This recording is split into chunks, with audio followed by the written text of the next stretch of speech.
Hey everybody, welcome. Hopefully you guys are doing really well and staying safe and healthy. Hopefully you guys didn't have any problems with the links and stuff, but welcome to class. It's a little early, we're not yet at 2:30, but as I said, I'm trying to get the stream going a little bit in advance of the official class meeting time. So that gives everyone a chance to start showing up, filing in, getting their viewing conditions set up. This is the first installment of our new online format that we're going to be doing throughout the remaining part of the whole semester. Reports that are coming out seem to indicate that it's not at all likely that we will return to our face-to-face meetings before the end of the term. So let's get used to this. I'm set up right now in my home. This is like a kitchen area, and you see I have this whiteboard behind me. I've got the same text and materials that we would use in our class, and we're going to try and follow the syllabus as closely as possible to the original design. I really appreciate you guys for being here. Let your classmates know if you guys maintain any type of contact that this is live and that we are going to be holding it. I would like for you guys to try your best to attend if you can. You know, for as many of these meetings as possible, I would like them to be live and interactive. You'll notice that there's a chat bar. You can type in any questions whenever you want, or comments or anything else, and I'll see them and I'll reply to you in real time. So to those that are already here, welcome. I'm glad you guys have shown up. I'm sure we'll get a lot more attending and filing in, as it were, as the next moments pass as we approach 2:30. And when we get to 2:30, I'm going to go ahead and give you guys the lecture material that we've been assigned for today, which is about a new topic in this class, the topic of epistemology. That's a topic and a concept in philosophy that I'm a big fan of, as I'll mention when we get to the top of the 2:30.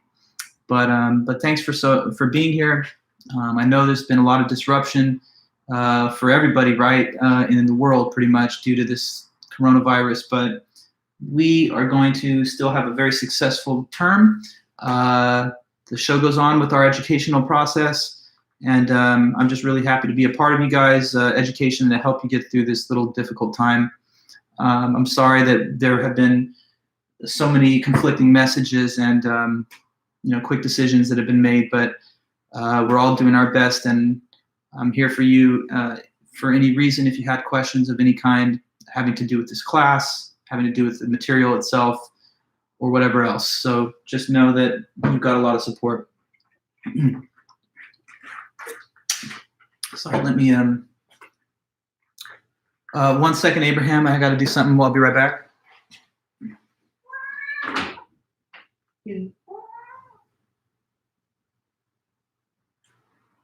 Okay. Sorry there, yeah, I got a cat, and yeah, so it is true that we're not going to come back. I just received word, I just got a message that I'm sure many of you guys are also looking at, which says that it's not going to be a resumption of face-to-face classes pretty much throughout the whole semester. And it could be that this entire new normal of self-quarantine and social distancing persists well into the summer.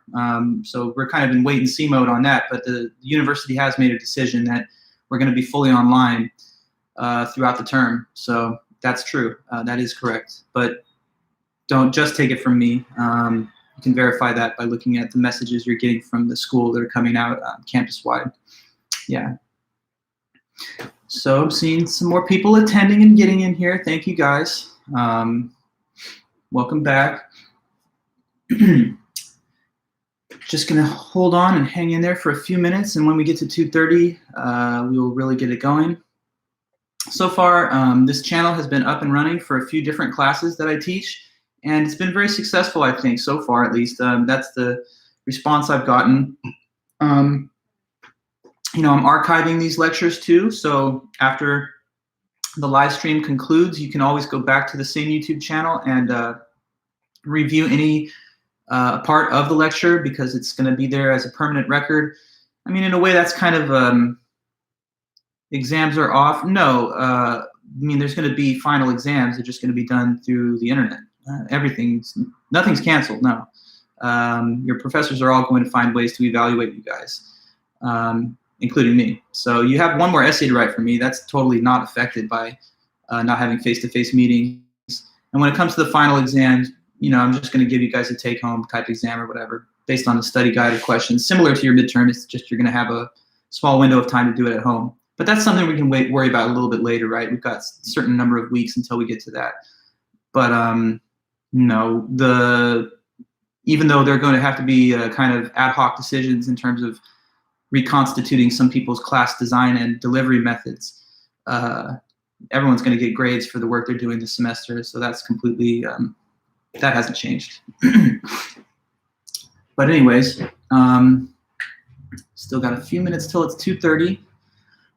I see some numbers getting up to around 20 or so for now. Hopefully we keep increasing. In the past couple of lectures I've been doing in this way, it seems like people continue to kind of just drop in as the hour goes on. Anybody who wants to say a quick hello, a little shout out, I'd love to see your comments in the chat bar, just to kind of get a sense of how many and who is in this meeting right now. I see just a few who've made some comments. Hey there, Kenzie, Robert, Abraham. Nice to see all you guys. Anybody else? Who else is in the house? What's up? Who's there? Caitlin, nice. Good to see you. Hey, Andy, Christian, Deanna, Nicole, Daniel. Good group. Feeling good to see you guys. Sean, awesome. Anthony, Brad. Sounds really good. Daisy. Okay. Really nice to see you guys. I'm glad that at least with the case of our class, seems like things are going smoothly and we're all here. Nice to see you all. One nice thing is that I'm right here in my house, so I'm right next to the fridge. I'm drinking sparkling water and stuff. If I get thirsty, I can always just jump right over there. So that's nice. Hi, kitty. I have a cat. Hello, Brisa. Kitty? What's up, kitty? My cat's confused. She's like, "What are you doing talking to this? You want to see my cat? Kitty, kitty, come here. Kitty, come on, jump up here. Come on, kitty." Trying to get her to do it. Let's see. Bless you, kitty. Come on. Why are you being so shy? Well, I think she'll make an appearance eventually. If not, come on, kitty. Kitty. So there you go. That's my cat. I mean, it's funny actually. Me and her have the same birthday. Isn't that kind of different? So yeah, her name is Kitty. So her birthday and mine are the same day. It was yesterday. So we both just enjoyed our little St. Patrick's birthday yesterday. She's 16. So this is an older Kitty, but she's a great cat. Yeah, thank you. Thank you for your kind words, Christian and others. Yeah, I'm an animal lover, so got a lot of love for the animals of the world. Good kitty. Yeah, she's 16. Yeah, she's doing well. Seems to be healthy. Now she's able to drive, so I'm trying to get her a driver's license. You know what I'm saying? Yeah, thank you guys for that. Yes, it was definitely it was a birthday. Happy, sad, whatever. It definitely was nice to at least continue to get older. Okay, well, almost time for class, and then we'll definitely just get it going.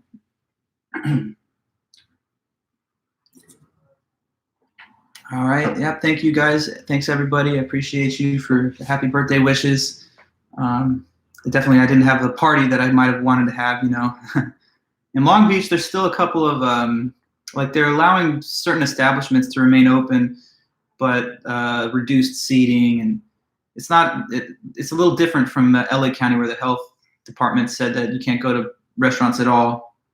But anyways, yeah, we're dealing with it. So welcome back, guys. Thanks so much. It's pretty much 2:30, so I'm just gonna get us started here. Welcome back to Intro to Philosophy. This is the Monday-Wednesday section. Yeah, this is the Monday-Wednesday section, 2:30 to 3:45. And Today is an important meeting. We're moving on after our midterm exam that we just took in person on Monday. Now we're going to start with a new topic in the semester. So if we think about what we've done so far to this point, we began with the philosophy of religion, and we studied a bunch of different arguments on the topic of God and the existence of God. Does God exist? What arguments could be given for that? And, we looked at various classical arguments, the ontological argument, design argument, cosmological, and a whole host of objections to them. Maybe God does exist. I don't know. Nice handle you got there, but, we studied it, so who knows? Anyway, then after that, we looked at ethics. Ethics is the theory of morality, the theoretical study of morality and moral concepts. So, what makes an action right or wrong, morally permissible, impermissible, or obligatory. Yes, I've read the Bible, but anyway, this is not relevant. So in ethics, there's the concept of morality, permissible, impermissible, obligatory, or whatever. And then we kind of studied some ethical theories. There's utilitarianism, there's Kantianism. We applied some of those theories to a couple of applied ethical issues and topics, whether it was the topic of the inequality of rich and poor, or what have you. And then we also looked at the trolley problem. That was the last little look just before we got to the midterm. And by the way, when you say read the Bible, I mean, I have read the Bible. I know all about the Bible. Who said I didn't believe in God? It's just a question that you have to study in a philosophy class. And it's not my decision that that's an important topic to study. That's been a topic of study in philosophy for thousands of years. And the book that you guys have, The Elements of Philosophy, is published by Oxford. That's the #1 leading academic publisher. The first chapter, the first section, it's all about questions concerning the existence of God. So it's not easy to study philosophy anywhere at any university without being exposed to these arguments for the existence of God. And if you really believe in God, you should be welcoming these arguments because they're trying to prove the existence. So you may think that to just have total faith and not to have any kind of argument to supply to defend the existence of God is a better belief status, but that's just your view. Anyways, keep in mind what I'm telling you, that it's a decision that's been made over thousands of years, that it's an important topic to study. And by the way, these are Christians who wrote these things. These are people that are saints, priests, monks. So it's not really the case, if you look throughout history, that the concept of having arguments for the existence of God is somehow out of bounds or inconsistent with thoroughgoing belief in religion. I would say to the contrary, it's much more intellectually robust to have that kind of backing. But we're on to a new subject now. So that's what I'm trying to tell you. Today we're going to transition into a new topic. And this new topic is epistemology, which I'm a big fan of. So here it is.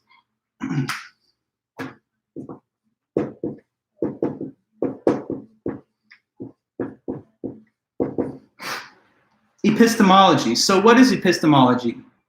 Epistemology is the theoretical study of knowledge, and it's sometimes just called the theory of knowledge.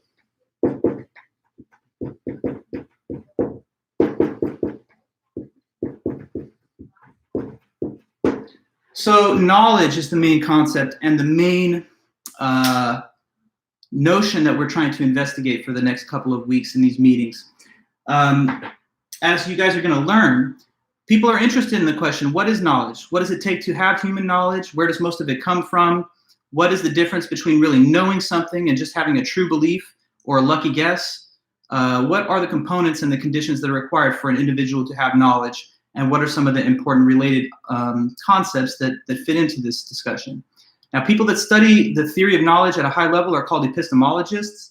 And I guess if you were to designate me as a member of one part of the philosophy world, I would be most closely connected to epistemology because in grad school, my advisor was, he's one of the main leading epistemologists in the world today. So whatever articles I've done or books I've published, it's all been on that topic pretty much. So I'm a big fan of it, and I have a lot of detailed kind of experience with it. So when I teach the topic of epistemology, I do teach it from kind of a point of view of additional interest. So that's why this is kind of a fun subject for me, as all of them in the class are. So when we study the theory of knowledge, we're going to learn, first of all, what the classical Greek definition of knowledge is. you guys are going to learn that thousands of years ago, ancient Greek philosophers prior to the Christian era, we're talking about 300 or 400 years before the Common Era, before the events discussed and described in the Bible and the life of Jesus Christ, there were these ancient Greeks living in Athens.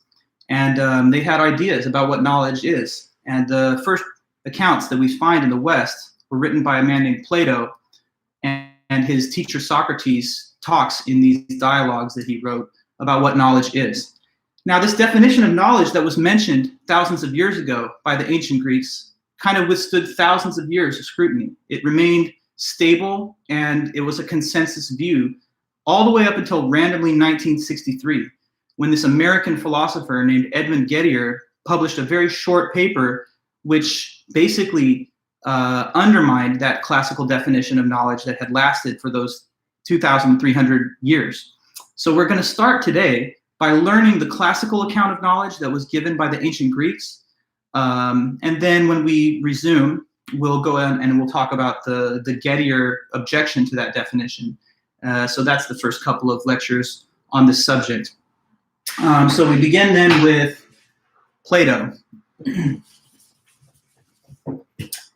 Now, Plato, the written account that contains the description of human knowledge, it's called the Meno. So that's today's lesson. This is the author, Plato. Let me give you the dates of his life really quick, because I've been trying to do that throughout the whole semester. Just finding.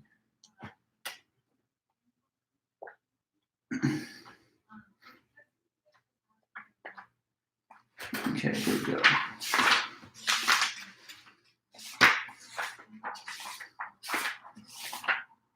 Plato, so he lived way, way, way back in the day. This man lived from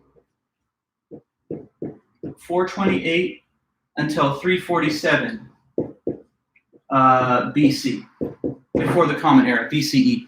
So the reason that the number is bigger at the beginning is because he's born way before the Common Era started. So like born in 428 BC, lived until 347. He had a teacher, his name is Socrates. And Socrates also was an Athenian citizen of Greece, and he lived from 469 to 399 BC.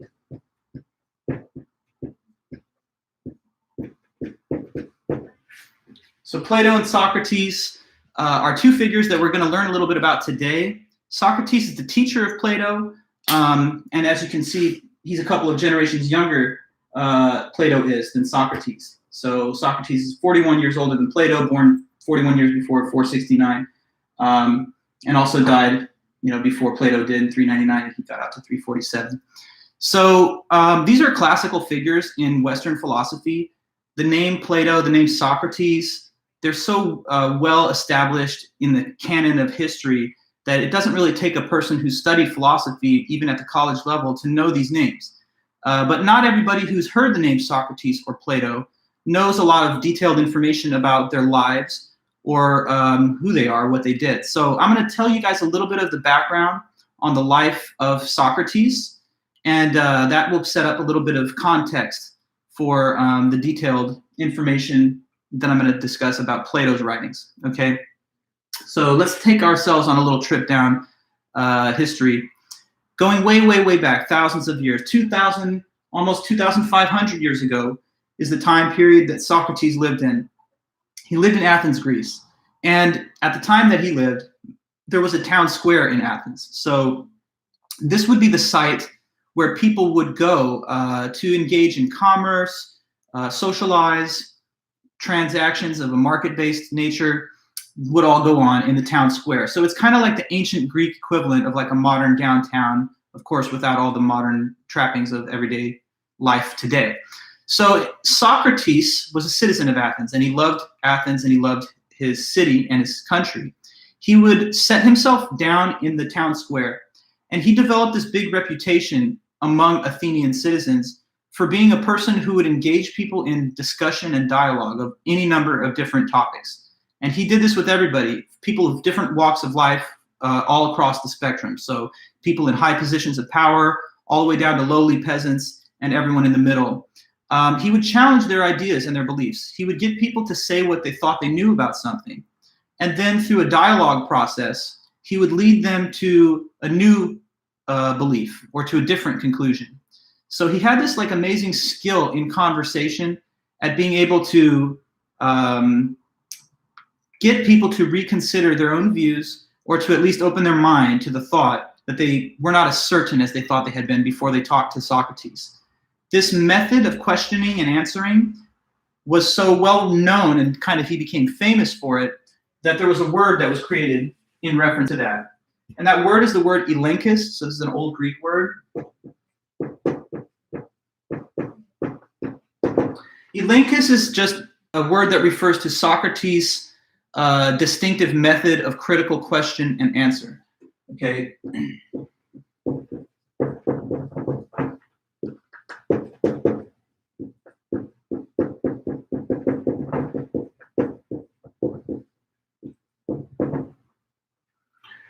Socrates' method of critical question and answer, this kind of interactive dialogue way of talking to people, was called elenchus. Sometimes today we call this the Socratic method.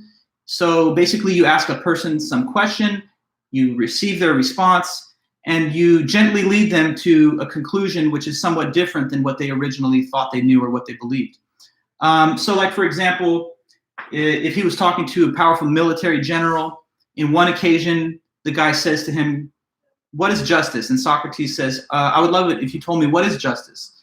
The guy replies by saying, "I think it's just might makes right. You know, justice is whoever has the power. So the stronger party gets to dictate what's right and wrong. There's no further depth to it. It's just power." And, you know, by means of this question and answer method of Socrates, he would lead this person gently to a new understanding of justice, so that like by the time they left the discussion, they'd be completely turned around 180 saying, never mind, justice is, you know, action that's in accordance with virtue based on the proper principles. So he had this, you know, unique and inspiring capacity to change people's minds, to lead them to different conclusions, etc. So because of that, he acquired a reputation, especially among young people.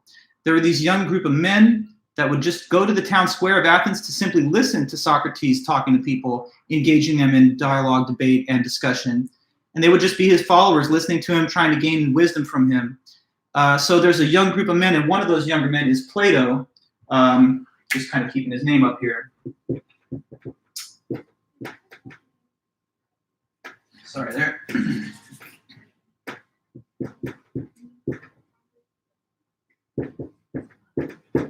So anyway, Plato was one of those younger guys that would listen to Socrates, that would come to the town square, and in the attendance of Socrates, you have Plato and a whole range of other younger men, generation younger than him, that found his words inspiring and that thought it was cool what he was doing.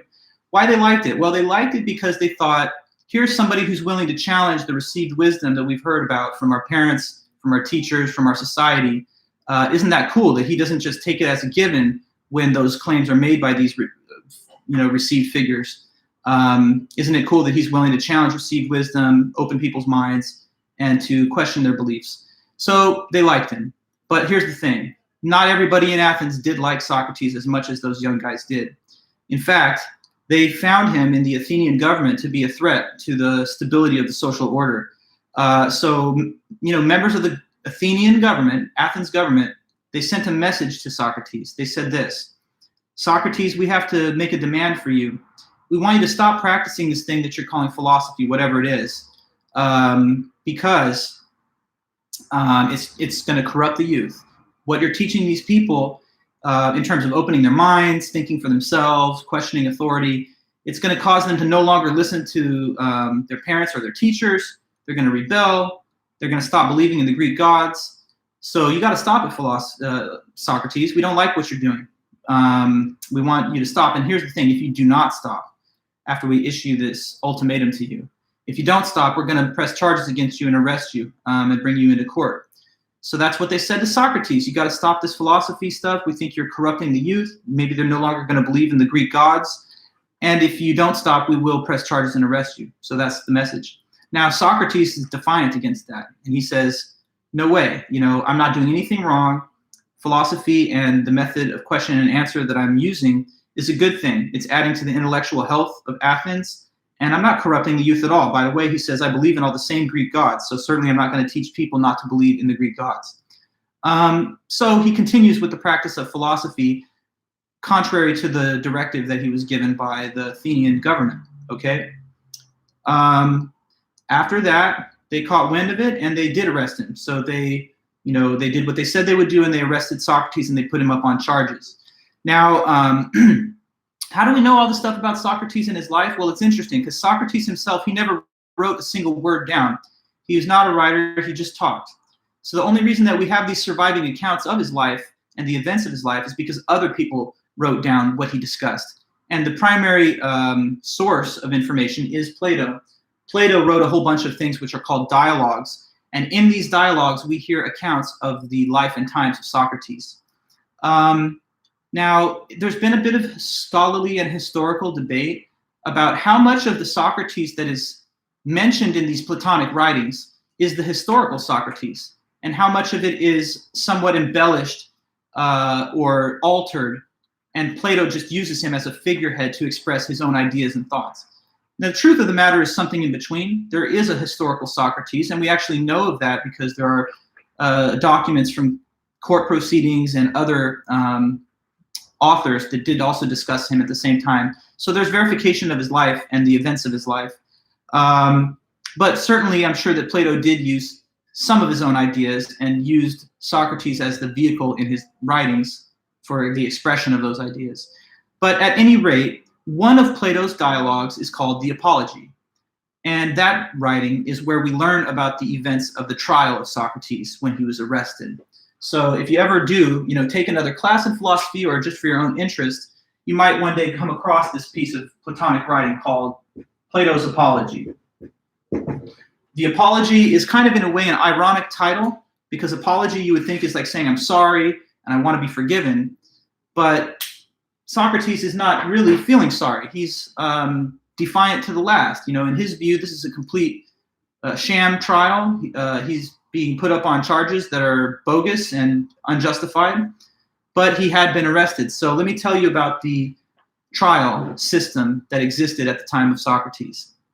So they did, in fact, have a criminal justice system with a trial by jury procedure, except it's not like in the modern American court system where we have, let's say, 12 or 13, jurors that all get together and have to render a verdict after they hear arguments presented by the prosecution and defense.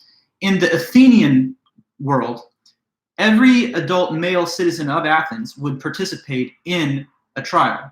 So there was like community-wide participation. It wasn't limited to like 12 or 13 jurors. You have to think of like auditorium seating where there's hundreds of the eligible adult men all weighing in on a trial that's been put before the court. So there's Socrates, and he's in front of this giant crowd defending himself against the prosecution. Now, what did they accuse him of? The prosecution said Socrates is corrupting the youth and causing them not to believe in the Greek gods. So they made their prosecution argument, and then Socrates made his defense. And he said, this is not true. I believe in the Greek gods. I love Athens. I'm not corrupting anybody. I'm just practicing philosophy and getting people to think for themselves about important concepts and ideas. So there's nothing wrong with that. Anyway, after the arguments had been given on both sides, there was a custom in the Athenian court. And what it was is that after the conclusion of arguments, the accused person was given an opportunity to propose a counter penalty, something that was lighter than what the state had recommended. Normally, this would be the point in time where the accused would say something like this. The state has requested a certain penalty, and I'm not guilty. But if you find me guilty, gentlemen of the jury, I would humbly request that you impose a more minimal sentence. So say, for example, that the prosecution wanted 10 years of hard labor, then maybe the accused person would say, if you find me guilty, I would humbly request that you make the sentence merely 5 years. You understand what I'm saying? So they would basically propose a penalty that was serious enough to still be considered, a guilty verdict, but was more minor in its punitive extent than whatever the state had requested. So essentially, you're throwing yourself at the mercy of the jury in case they find you guilty, and you're suggesting a lesser penalty. That's what would normally happen. Now, when Socrates was given the same opportunity, here's what he did. So he gets up in front of the court and he says, all right, everybody, you've heard the arguments. They say I'm corrupting the youth, and I'm telling you that's totally false, and this is all just, bogus. But anyway, if you find me guilty anyways, the state has suggested the penalty of death, and that's true. Athens wanted to put Socrates to death for the crimes that they were charging him with. What Socrates said in front of them is, okay, well, they want to charge me with, these crimes, and if I'm guilty, they want to kill me, they want to execute me. That's a pretty harsh penalty, and I think that's more than what I really deserve. So he said, if you want a better penalty, something that's more in line with the so-called crimes that you say I've committed, you say I'm practicing philosophy and all of that, and that's a crime. So what's a better penalty than death? Something that's more in line with the nature of what I did. And he said, okay, well, I think here would be a better penalty. How about not death, because that's really extreme. But how about we lower it down to, instead of death, you could give me free lunch for the rest of my life at the public cafeteria, because I don't think you've been listening. You would punish a person if they did something wrong, right? But I did nothing wrong. In fact, what I'm doing is good, and what I'm doing is enhancing the intellectual health and vitality of Athens. So if you want to give me what I deserve free lunch for the rest of my life. So that'd be a better penalty. How about that? Now, obviously, free lunch for life is not a penalty, but a kind of reward. And if you know anything about this cafeteria thing that he was talking about, it's kind of like reserved for like war heroes and other esteemed members of society. So it's kind of like he's really trying to critique the entire proceedings by saying, if you want to give me what I deserve, how about the punishment of free lunch for the rest of life in the Hall of Heroes?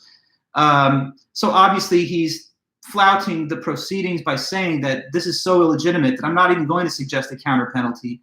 If I deserve anything, I deserve a reward. So how about that? Right? Now, having said that, the jury goes to deliberate, and they returned their verdict, and they came up with guilty. So the Athenian jury did find Socrates guilty, and he was therefore to be condemned to death. So there's another dialogue by Plato, which talks about what happened next. And that is called the Crito. So anybody who ever studies ancient Greek philosophy and wants to know more about it, you might come across the writing called the Crito from Plato. Okay, so in the Crito, we learn about what happened next. Here's what happened next. Socrates was then placed in holding in like a chamber, awaiting the date of the execution. Now, there was this superstitious cultural belief that existed back then in Athens, that if a person was to be condemned to death and executed, they thought that you're not supposed to do the execution until any cargo ships that may be out on a journey return to the harbor. They thought that the gods would be upset if a person was executed while a ship was out to sea, and he would therefore cause the ship to sink. So they did have a cargo ship out, and since they didn't want to upset the gods, they said, let's wait until it safely returns, and at that time we can execute Socrates, but we got to wait. And since the ship was out at sea, they had to wait for like a week or so for it to return. Now, during that 1 week time period, Socrates is like waiting for the return of the ship to be sentenced to death. And he's been kept in this like kind of underground dungeon type of chamber waiting for that to happen. But there's about a 1 week time period in the interim. Now, one night, as Socrates is waiting for this ship to return, who comes in to his chamber? But it's Plato and some of those other young guys that were his followers, that loved him, that listened to him, and that did not want him to be executed. And so they speak up to him and they say, look, Socrates, we're here. We bribed some guards or whatever. We've come with these horse-driven chariots, and we're here to help you escape from the prison. We don't think it's proper and right. It's completely unjust. People that understand what's going on know that you're being persecuted for not having done anything wrong, and that's totally corrupt and bad. We can't allow that to happen.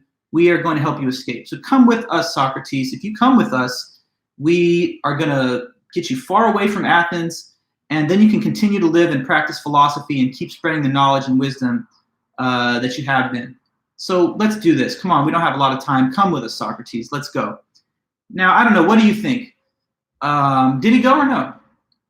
What could it be? I know you're not 100% sure, but what would you guess? What do you think in this case could have been the choice of our man Socrates here? Did he escape as they were asking, or did he say no? Type in your answer. Let me see. Yeah, you're saying probably not, Brad. You got a good intuition, and that's true. Socrates said this to his guys. He's like, okay, look, I appreciate what you're doing.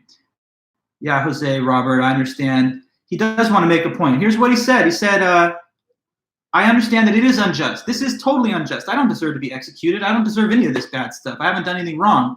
But if I escape with you, there's some problems. First of all, I'm going to have to then live as a fugitive. I'm going to have to constantly be looking over my shoulder, worried about getting apprehended by the authorities. And I'm an old man at this point. You know, he's pretty up there in age. And he didn't want to have to live that way. Also, he said, the other thing is, I love Athens. He says, I may not agree with the administration of justice in this case, and I don't. But I'm also not like a rebel or an anarchist or something who wants to undermine the justice system simply because I don't agree with one verdict, even though it's a verdict that applies to me. So he said, out of respect for Athens, because he served in the Athenian military, he had children and he raised them in Athens, and he said, Athens has given me everything. I don't want to actually have to live away from the city, and I don't want to have to live as a fugitive of justice. He also said, I believe in the immortality of the soul, and so I don't believe that there's anything that I actually would lose. My soul will escape to the heavenly forms, and I'll be there forever. So in his mind, it wouldn't be wise, and it would contradict his belief in the integrity of the criminal justice system of Athens. So he said, on a pure principle, I'm going to suffer the penalty. I'm going to accept this penalty. You know, Plato and the others were trying to reason with him, plead with him. No, come on, that can't be. That's not right. And he just said, I'm sorry. No, I'm not going to yield on this. I'm going to stay here and take the penalty like that. So he did. He refused to go. And then the next day, the ship returns. And at that point, they were ready to execute Socrates. So they did. They gave him this. So the method of execution was to drink poison. It's called hemlock poison. So they gave him this poisonous drink, and he died from that. There's a famous painting that you can see, and in the painting called Death of Socrates, he's pictured reclining on his back on like a table, surrounded in a circle by all these younger guys, including Plato, and they're kind of just witnessing his death. And Socrates has this pose in the painting, like he's pointing up to the sky. And you know, it's art, right? But it's a suggestive metaphor. What does this pose mean? Is it that there's still truth that you can continue to pursue, and I'm advising you to do that, or my soul is going to escape toward the heavens? Well, either way, that ends the life of Socrates. And after he passes on and dies, Plato founds the first institution of higher learning in the Western world, which is just called the Academy, also known as Plato's Academy. In his time, he becomes the main, instructor and so on, professor at the Academy, and he has a student that's younger than him, whose name is Aristotle. And so he kind of passes the torch of Greek knowledge from Socrates to Plato, and then on to Aristotle. And then when Aristotle becomes an adult, and much later in his life, he becomes a tutor to Alexander the Great, who then conquers a whole bunch of land and spreads many of these doctrines and ideas even further throughout the world. And here we are, thousands of years later, literally, and we're still talking about all this stuff here at the tail end of history. So he's a really durable figure, and I've just tried to give you the basic crash course on what happened to him in his life. Probably I would say that because he suffered the penalty of death, maybe it made him more of like a martyr-like figure for the establishment of Western philosophy than if he had just become a fugitive and run away. So you could certainly argue that there was a point and that there was some value in the way that he chose to conduct himself in light of all that. Anyway, that's my background crash course of Socrates and some facts about Plato. And that will provide us with some context as I continue today, because we're going to get to Plato's writings on the topic of knowledge. But before we do that, I want to establish a little vocabulary with you guys that is important to have when you're thinking about epistemology and this whole concept of knowledge. So some of these topics, concepts, terms need to be clearly set out.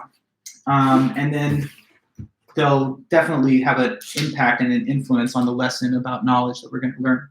So let me start off with this, what the word proposition means, okay? So let me give you a heading here. This is like epistemology vocabulary.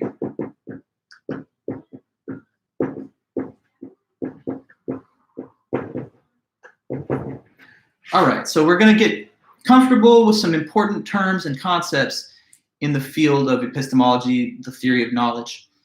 First off, let's go into the word proposition. So the word proposition, as it's used in this field, is a word that means the meaning of a sentence. Okay, so a proposition is simply the meaning of a sentence.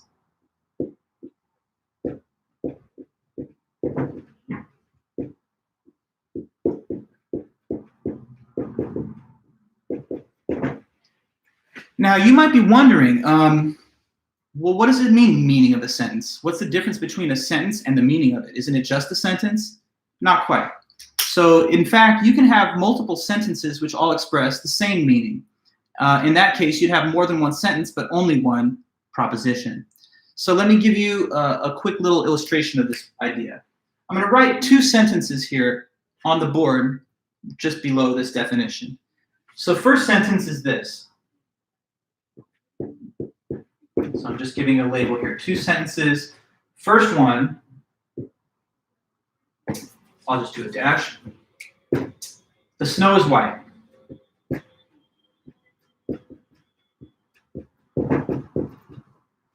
Okay, one sentence, clear to understand, pretty straightforward, right? Snow is white. Let me write another sentence below it. What this sentence says here is, Der Schnee ist weiß.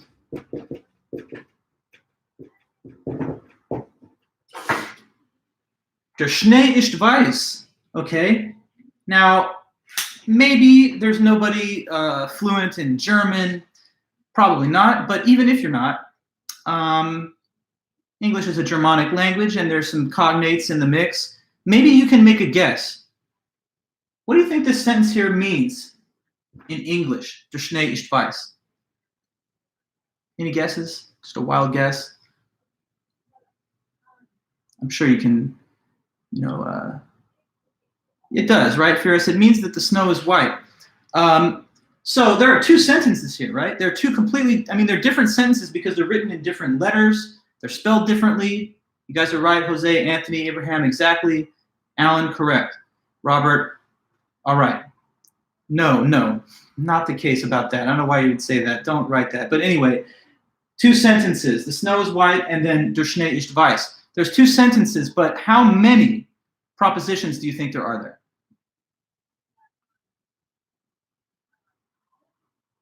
That's pretty straightforward. There's two sentences, but how many propositions could there be? Yes, you're right. There's only one. And why is it that there is only one? Because although there are two sentences, they both have the same meaning, okay? So the idea then is that although there are two sentences written, there's only one proposition. There's just one proposition because two sentences are written, but they have the same content. Even in the same language, you can get this outcome. For example, I'm in my kitchen, or I could say, the kitchen is where I am at. Now, those two things don't express different information. They are expressing the same fact, just in a slightly different way. In one case, the object of the statement is me. In the other case, it is the kitchen, but the same information is put forward. If I say that John is taller than Paul, that's logically equivalent to what other sentence? John's taller than Paul is the same proposition as saying that what?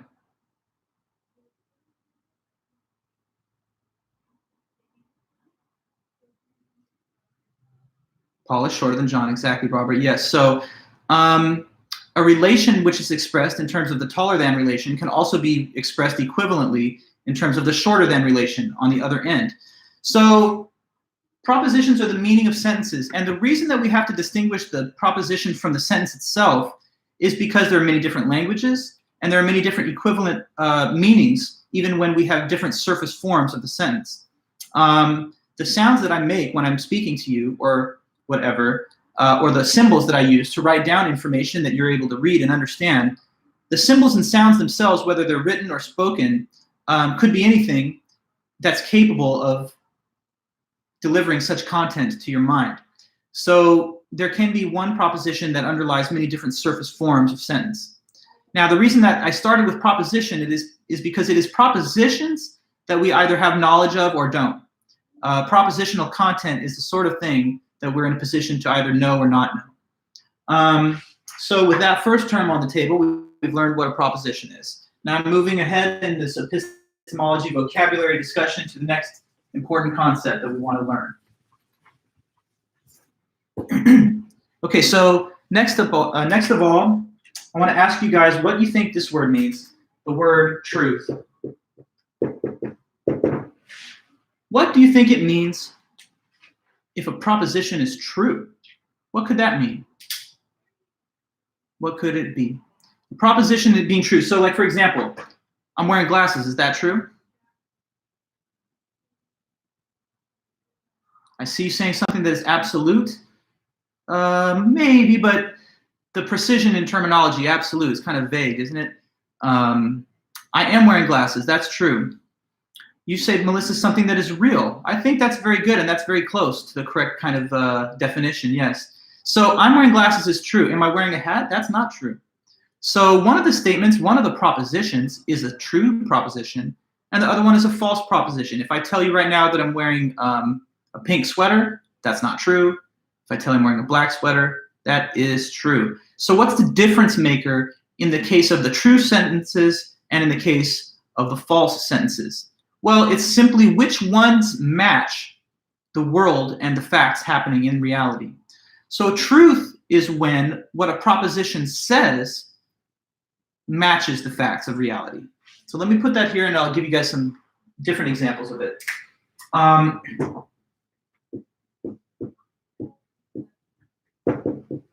When what a proposition says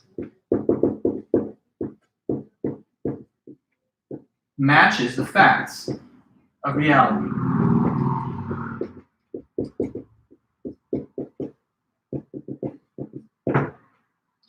So there has to be a match, a mirroring of the information in the statement and then the facts of the world. If I'm telling you that I'm wearing glasses right now, that is true because it's something that I'm saying, but it's not just me saying it, it's actually real, as you can see. And if I told you I was wearing a hat, that would be false. If I told you that, that'd be a lie because it's something that I can say, but it's not really what's happening right now, so it's not true. Okay? If I told you that, I was born in 1990, that's not true because I'm older than that. So a statement can either be true or false, but what it depends on is the way the world is. Now, I see some comments here, and let me make a point about that. Abraham, you say, does it have to do with evidence? And Brisa, you say something similar, something proven by facts. But no, actually. For something to be true, it can be true even if nobody knows about it yet, and even if there's no evidence to prove it yet. So like, for example, this is definitely something that you can relate to, I hope. There's a lot of people, I think, right now in the world, in the country, that have this coronavirus, but they don't know about it. But even if they don't know about it, and if they don't even have any evidence, because maybe they're not symptomatic, right? Asymptomatic cases, couldn't it still be true that they have the virus, even if there's no proof or evidence yet? That definitely could be. So when something's true, it's not so much about whether you're aware of it being true. It's just whether it actually is true. Let me give you another example. Could there be extraterrestrial aliens that live in outer space somewhere in this universe? Could that possibly be true? What do you think? Let's see, yes or no. Is there any chance there could be life that's not on the planet Earth? Sure. Okay, Robert, I agree. That's possible. It's clearly possible because we're living things, and here we are on this one planet. But even though that could be true, do we have proof of it right now? Do we have like clear and like indisputable proof of it right now? No. Understand? So whether it's true or not isn't necessarily about whether we have the proof today. It's about whether it's a fact today, regardless of whether anyone's able to determine that it's a fact. I'll give you one more example. So say the number of living people on the planet Earth right now, how many people are alive? Do you think it could be an even number? Could that be? Could there be an even number of people on the planet Earth at this time, meaning a number divisible by 2? Is it possible?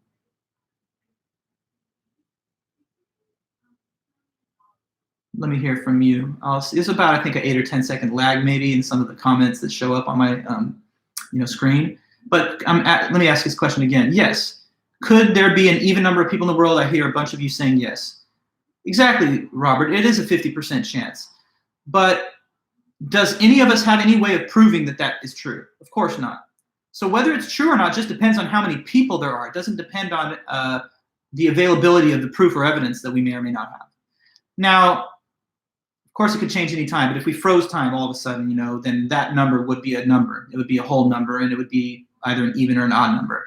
But let me see, Kenzie, you say, is the truth similar to the truth Taylor expresses of contingent or necessary? Well, correct. Yes. Truths can be of either kind.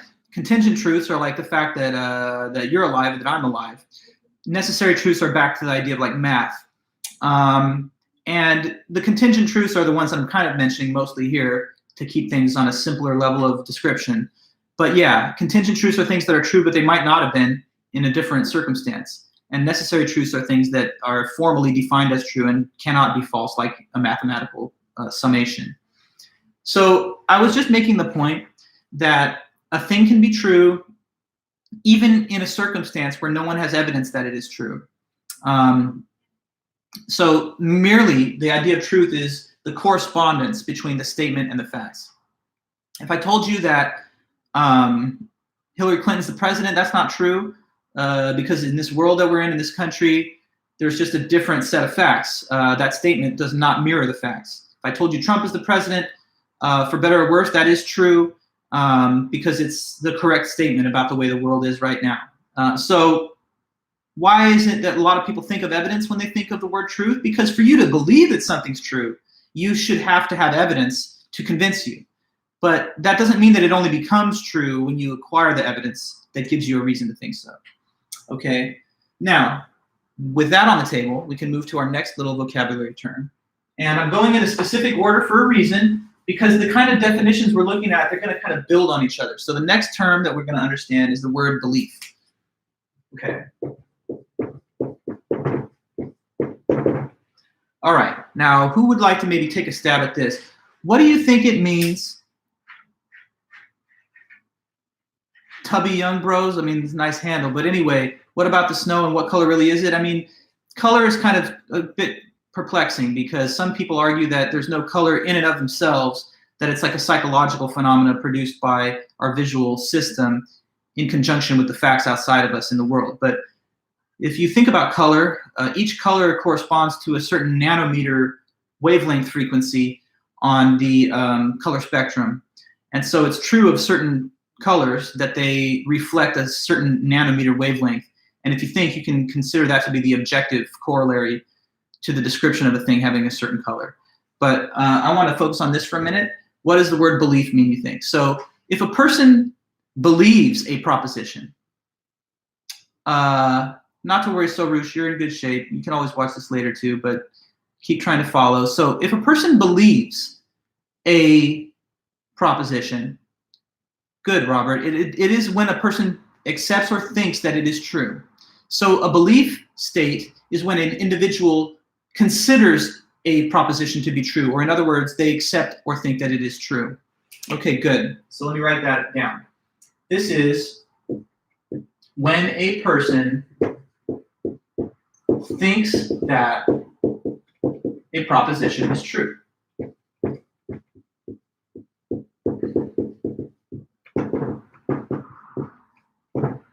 So truth is objective, but beliefs are subjective. Two people can have different beliefs, but there's only one fact that they're disagreeing over. For example,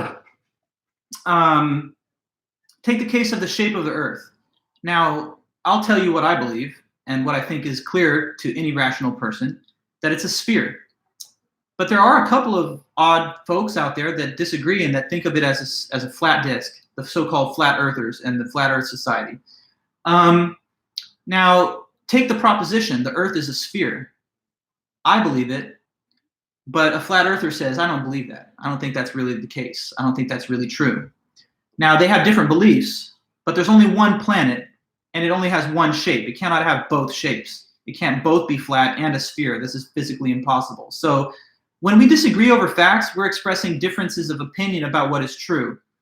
But the truth itself cannot be multiple. There's only a single world with a single set of facts, and there are people who sometimes disagree over what those facts are. Yeah, no, it's not cheating to me. I mean, it's fine to Google these things, just as long as you understand the philosophical conception that's being presented. But back to what I'm saying, right? What one believes is what they think is true. So I don't know. Maybe do any of you guys believe that there's life out there in outer space? I mean, maybe some of you do. Maybe some of you are a little more skeptical. You're thinking, it seems like a real miracle that it ever existed even here. People are going to have differences of opinion about that. People are going to have different beliefs about all kinds of stuff. You know, the wisdom of a certain policy, a person's age, what their background is. Maybe they're lying to you. You're in a relationship. You're worried about someone telling you something false. In the best case scenario, everyone would just believe the things that are true. But the problem is we're not like God, right? We can't just determine all the facts by simply thinking. So we have to judge things based on the evidence that we have, and we can sometimes make mistakes, but we try our best to form true beliefs. But of course, a belief can be false if you believe something that's not really true. Like if you thought, I don't know, that the moon landing didn't happen or something, you might have a belief that's false, supposing, of course, that it really did. All right, now we're going to continue here to the next term that I want us to be clear on. ET, extraterrestrial. I didn't even know that people still knew about ET, but anyway, good. So next up, I said truth, belief. We've got to learn what is justification. That's the next one.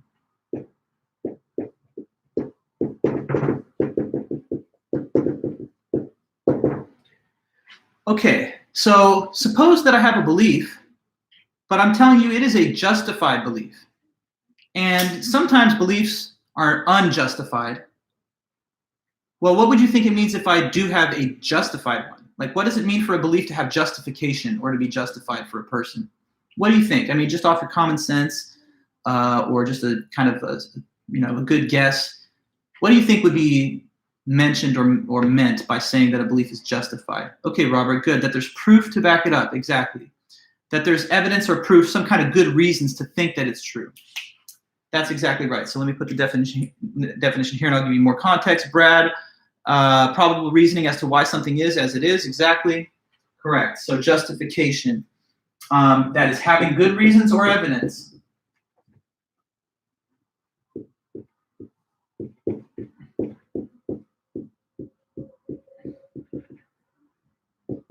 To believe something, to believe a proposition.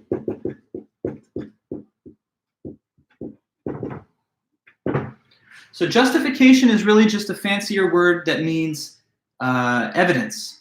Abraham, you say empirical reasoning. Yeah, a lot of times the evidence you have will be empirical based on things that you can observe using the five senses.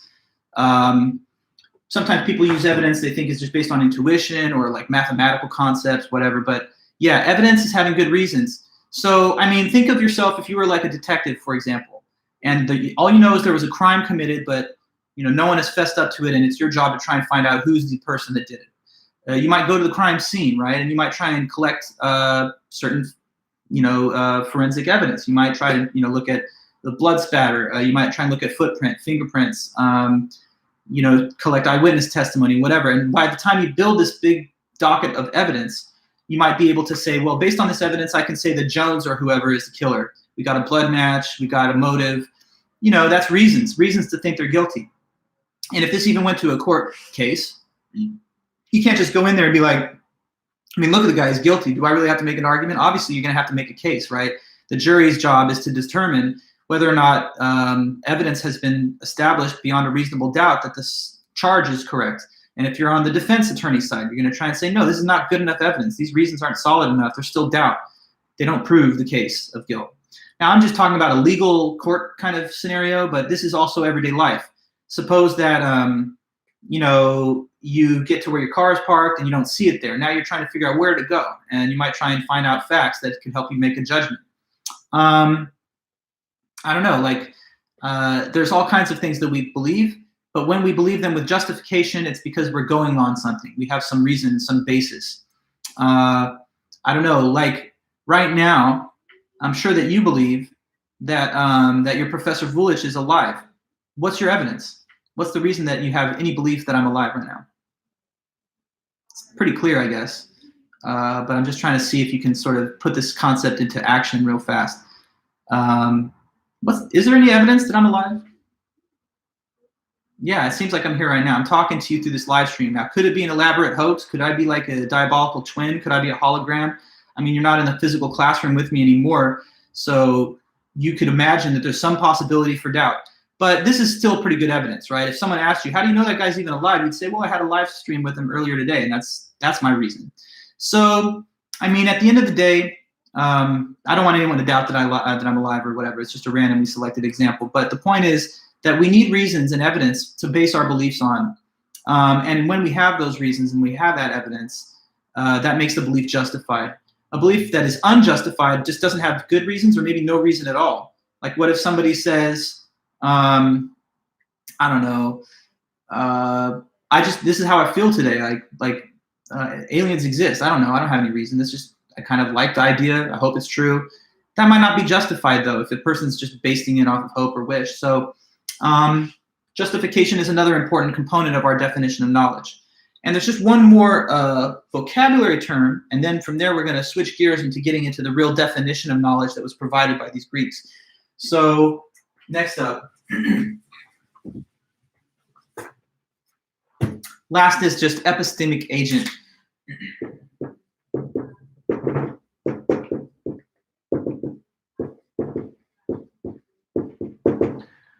Okay, so an epistemic agent is simply just a being that is able to have beliefs or knowledge.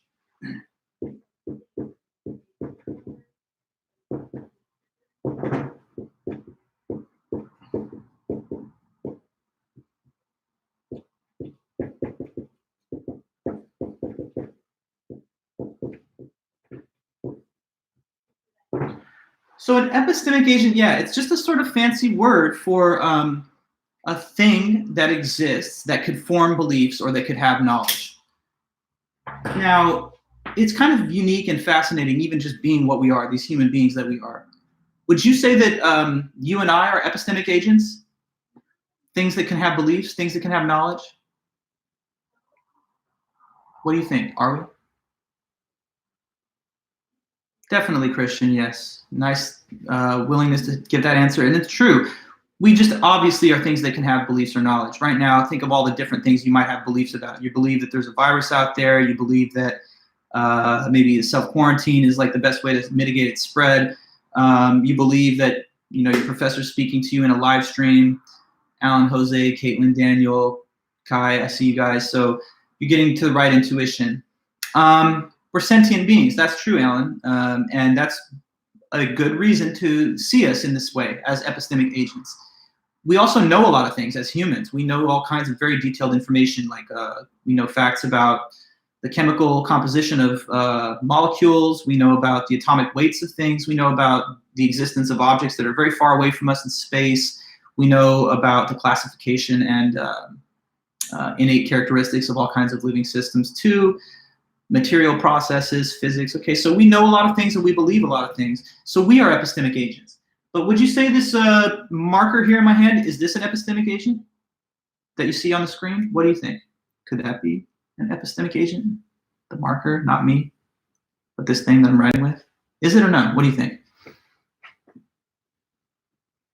Epistemic agent or no? Definitely no. No, exactly, right? And I mean, it's obvious, right?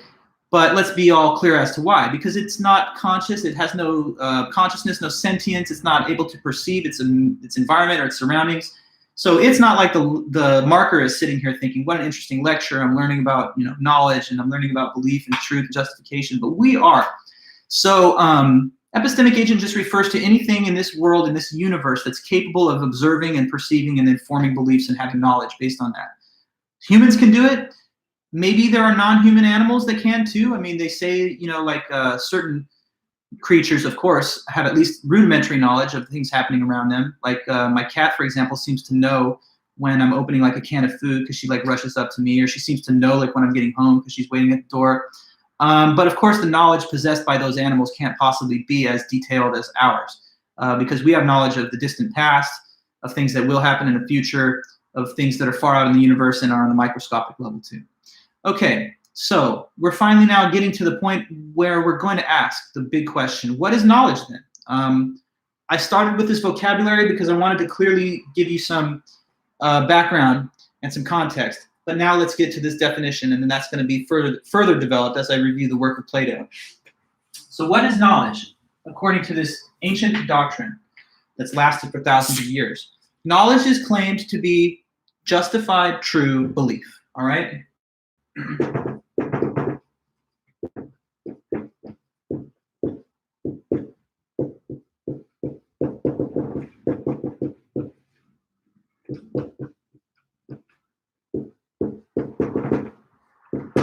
Justified true belief, all right? And epistemologists out in the field that think about this stuff like nonstop, they've used an acronym that sometimes just, I don't know, simplifies it down a little bit. And that is that K, standing for knowledge, is equivalent to JTB, where obviously those three letters stand for the three terms you see there. Okay, so the claim that we're hearing is, what's knowledge? It's exactly this. It's a belief that is true and which is also justified. So when you have knowledge, that's when an epistemic agent thinks that something's true, but not just that they think it is, but also it actually is. So they're getting it correct. And then the third important part is that they must have some type of evidence or reasons to justify that true belief. Okay? If all three of the conditions are met, check them off, each one by one. If all three are met at once, then that situation is one where a person has got knowledge on that proposition. But if any single one of those three are missing, or 2 out of 3, then that's not knowledge. So you got to have them all, basically. 2 out of 3 is not enough. Any combination of 2 out of 3 of those conditions would not be enough. So even one of them missing is insufficient for having knowledge. Sometimes I like to use this metaphor to help people understand what I'm saying when I tell you that each one is needed, but they're not sufficient unless they're all together. The way that that's sometimes put by epistemologists is to say that the 3 conditions are individually necessary, but they're only jointly sufficient. So they're only enough when you combine them all, but each one's needed by itself. Let me give you an analogy to help you understand that. Now I'm just making this up kind of, but suppose that a cake, the conditions, may I repeat them? Yes. Justification, truth, and belief. The 3 conditions that I've gone over in the preceding material over the past, let's say, 20 minutes. So truth is when what a proposition says matches the facts of reality. Belief is when a person thinks that a statement is true.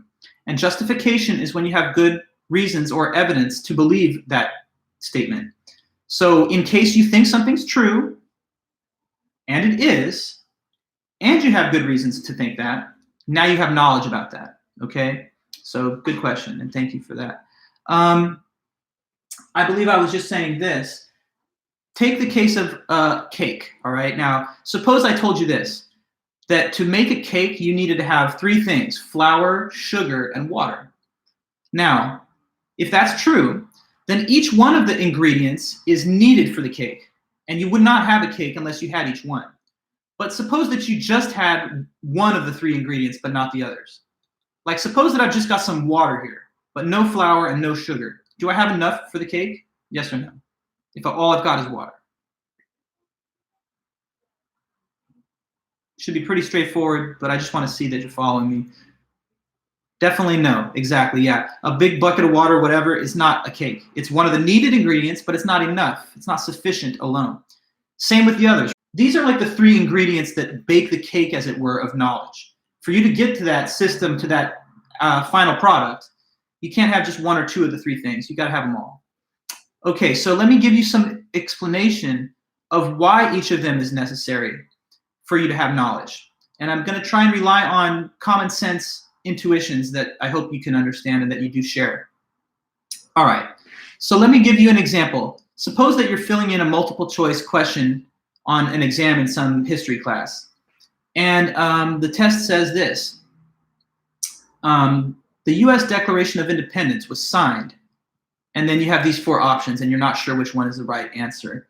It says A, 1776, B, 1876, C, 1950, and D, 2020.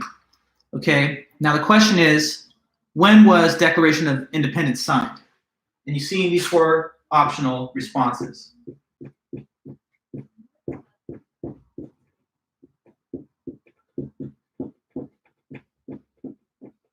Okay, now you got to imagine you're that student who now has to try and say the right answer. Because what's the professor doing? They're testing your knowledge, right? They're testing, do you know the answer? Okay, now we all, I hope, understand and remember that the right answer is A, okay? But let me give you some examples of a way a person might display that they don't have knowledge. One way that you might not have knowledge is if you filled in a wrong bubble. So if a person put in B, do they know the answer to this question? Like if they said, okay, it was 1876, that's my answer. Did they know the answer? Question, did they? If they filled in B. No, they didn't. And why not? Because when you fill in B, it means that you believe that B is the answer. But the problem is that that's not when the Declaration of Independence was signed. So which condition is failed when one fills B? The condition that's failed is the truth condition, because that's not true.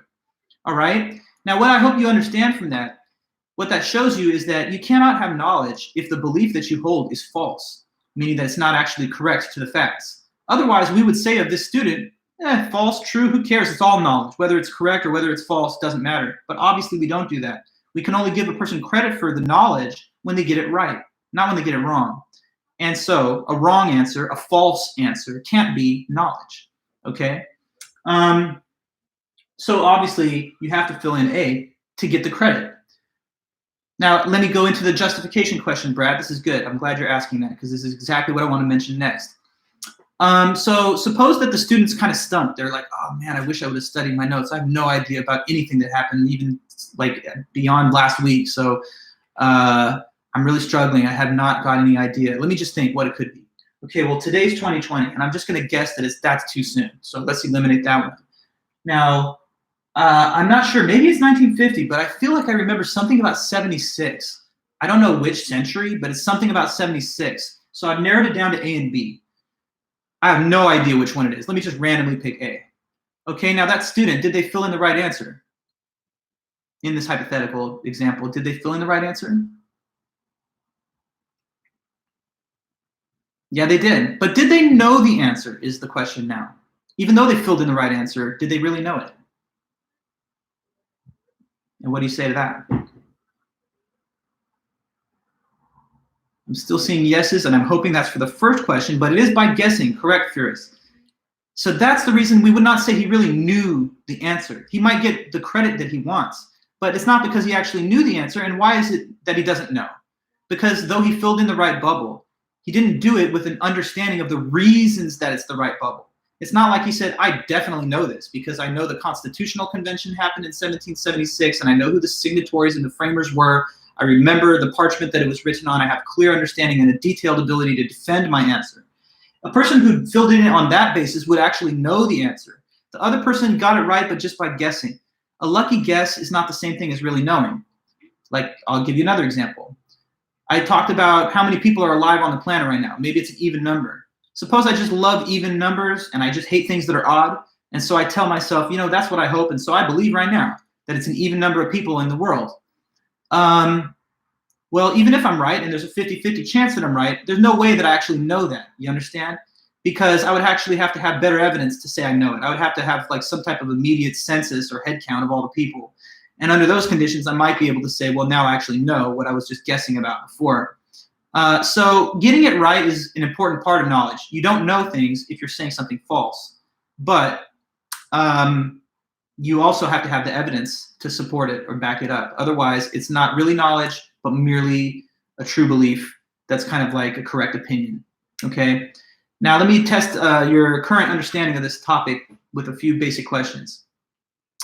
Do you think it's possible for some person to know that I, your professor, am 10 feet tall? Could a person know that I'm 10 feet tall?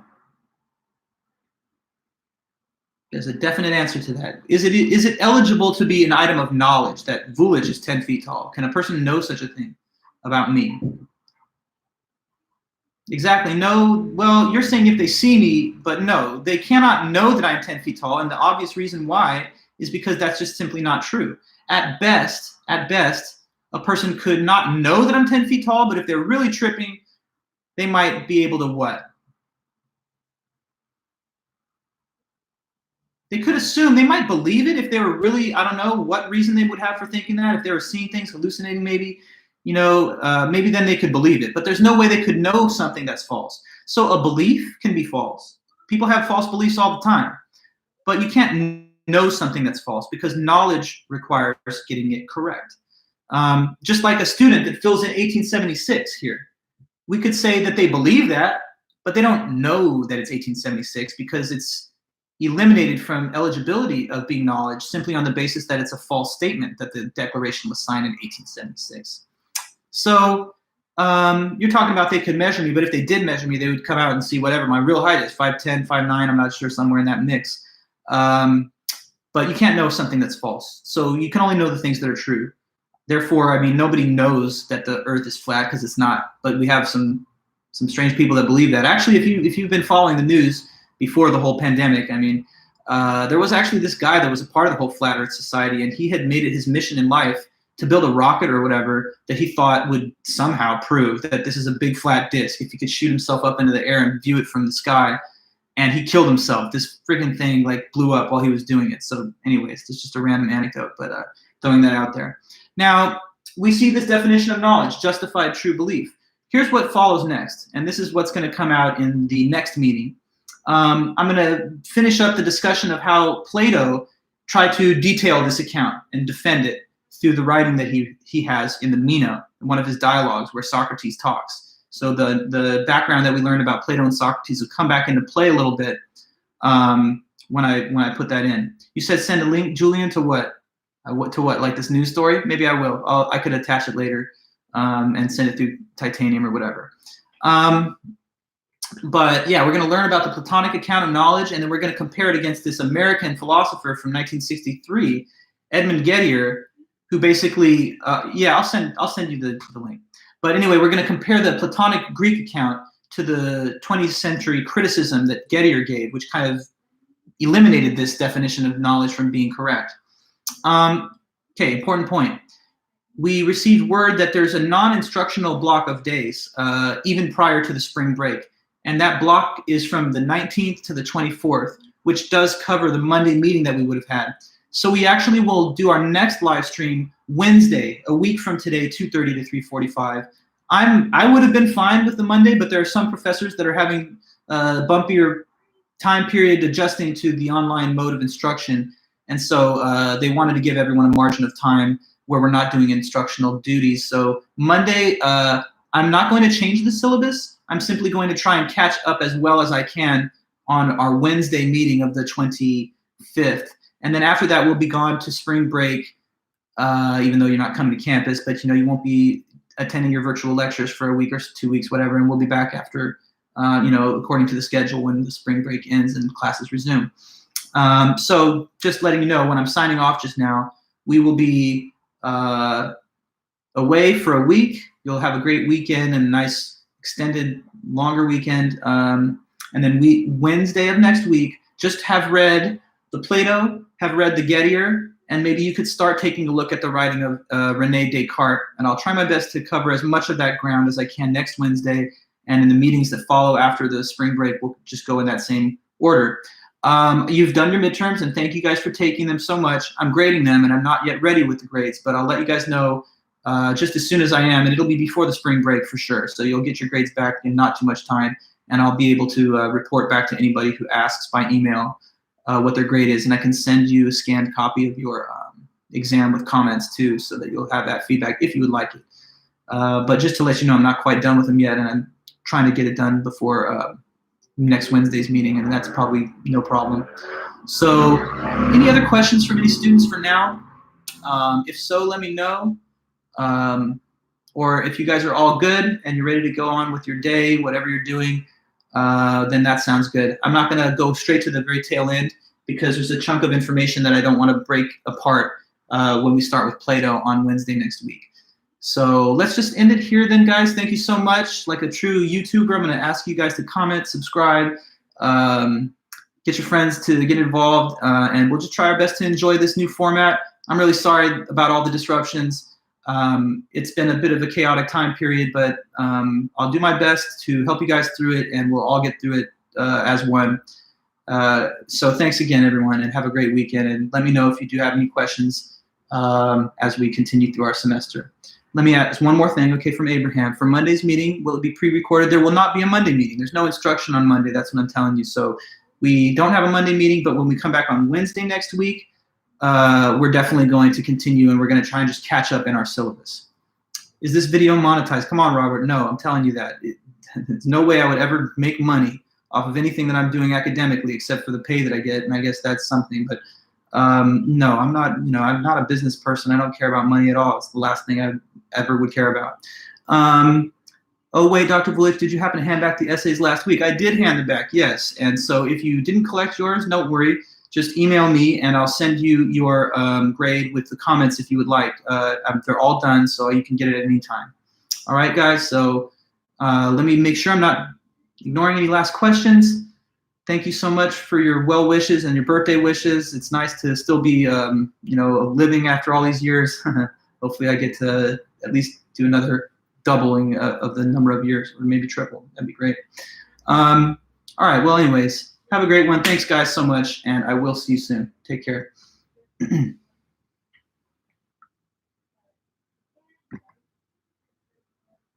Yeah, turn on your post notifications for sure, yeah, and you'll get notified with every post. Thanks a lot. Tetris video, yeah, maybe you go look at my brother David's. He's got more impressive stuff than me. But anyways, take care again.